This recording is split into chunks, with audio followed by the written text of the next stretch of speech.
Hey Tackle Warehouse fans, Mike Iaconelli here. Want to talk to you about the recent elite tournament on Lake Okeechobee. You know, for me it was one of those tournaments where I had a lot of bites.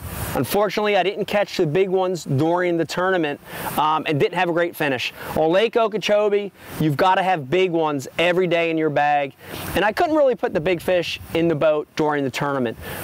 Nonetheless, I had a really good event for numbers, caught about 20 fish a day, and in practice I caught some really big ones. And I stuck to a Florida staple anytime you're around the spawning phase, and that is using a punch rig. And I kept it real simple. I targeted mixes of vegetation. So areas where reeds mixed with eelgrass or eelgrass mixed with cattails, you had a little bit of pennywort, a little bit of hydrilla. Anywhere you had that mix of grass, fish were staging before the spawn. And I really tried to put this bait in thick, nasty places. And punch rig for me is a real simple rig, and it starts with a VMC bobber stop. I alternate it between a 3/4 and a 1 ounce VMC tungsten flipping weight.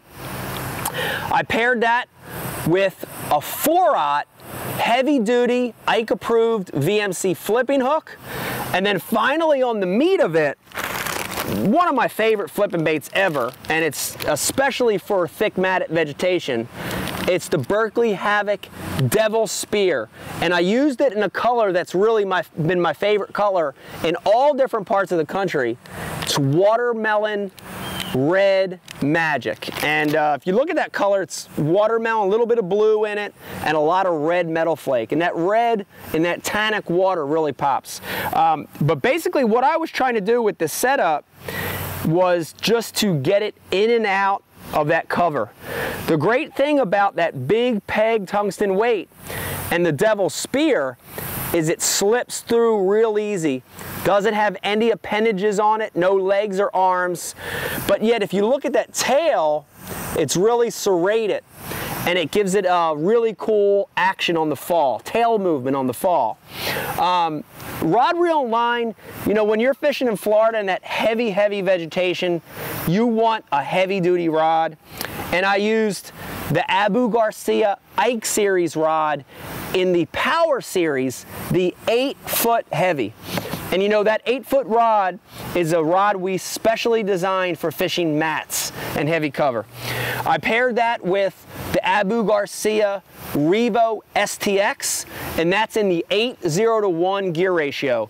Whenever you're flipping or frogging, you want a super fast gear ratio to set the hook, get them out of that cover, put them in the boat.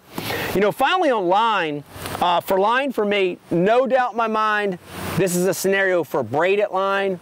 And I used 50-pound Berkley braid, and in that heavy cover, you can land those fish. Not quite the tournament I was looking for, but I had a great time flipping mats, a fun way to catch them. And there you have it, my tournament recap, Lake Okeechobee for Tackle Warehouse.